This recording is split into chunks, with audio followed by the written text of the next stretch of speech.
Namaste and a very good evening to all of you. I welcome you to my channel, The Outlier. My name is Mithun. In today's video, I'll be talking about what is called as the Jarque Bera test. Some people also pronounce this as Jarque Bera test.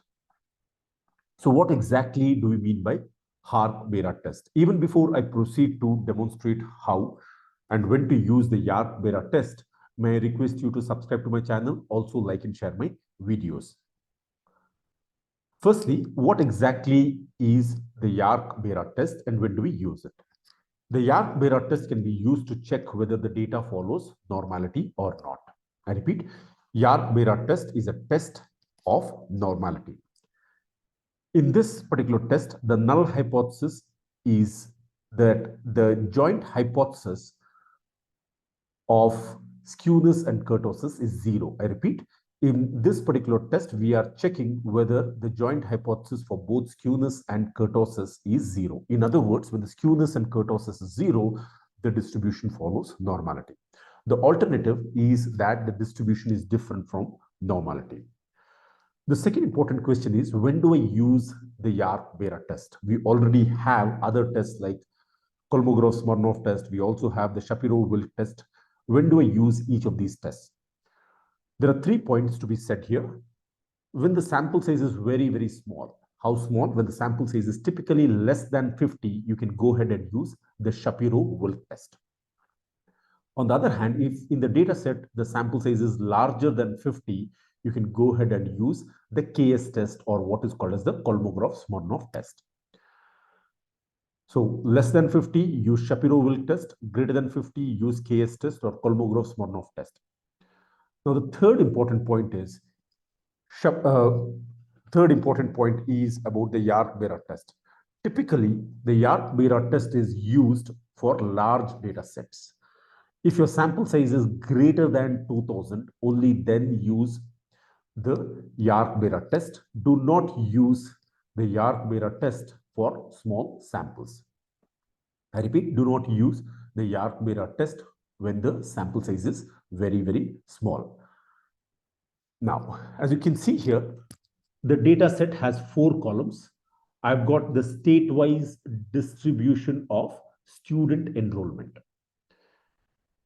For example, in the state of Gujarat, for the Rajkot district, in the urban location, the number of students who enrolled were 350. Similarly, in another place, basically, when you look at when the student enrollment is 242, so on and so forth.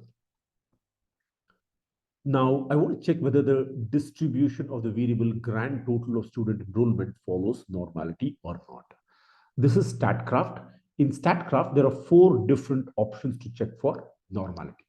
Let me click on the Analysis tab. You can see here the option for testing of normality. Let me go ahead and click on the drop-down menu. Here you see 4 different tests. The first one is what is called as omnibus test. The second one is what is called as the Jarque Bera test. The third one is KS test. And the fourth one is Shapiro-Wilk test. Since in my case, the data set is greater than 2000, I'm going to use what is called as the Jarque Bera test. Once I hit the OK button, you can see here, this is the window for the Jarque Bera test. I already have clicked on a variable. Otherwise, if you're doing this for the very first time, the window will appear like this. All the variables are lined up in the left-hand side. There's only one scale variable, namely grand total of student enrollment.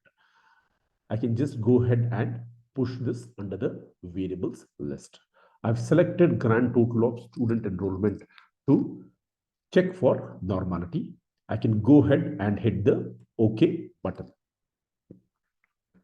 It takes a couple of seconds for Statcraft to run the analysis. You can see here the output is ready in the output window. You're getting 5 important numbers under the Jarque Bera test of normality. The first one is the variable description. Then you have the value of the Jarque Bera test.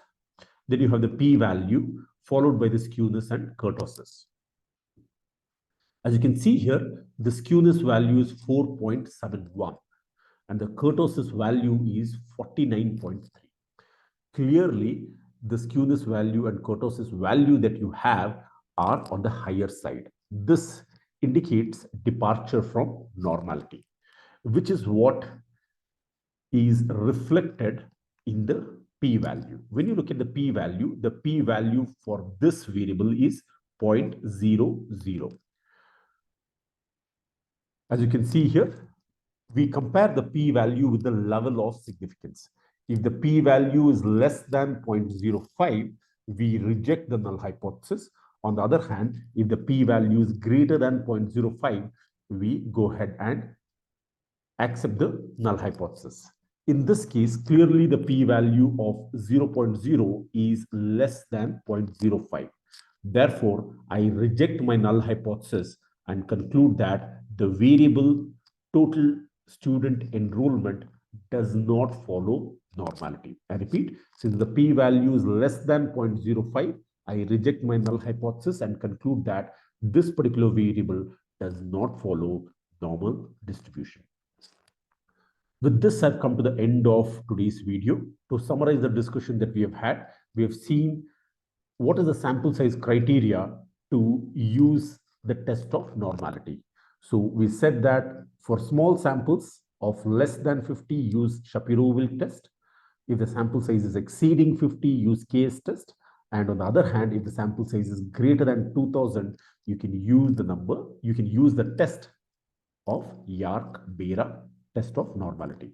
Here, we are testing the null hypothesis, the joint hypothesis that skewness is 0 and kurtosis is 0 under the null hypothesis. With this, I have come to the end of today's video. I thank you very much for watching this video. I request you to subscribe to my channel, also like and share my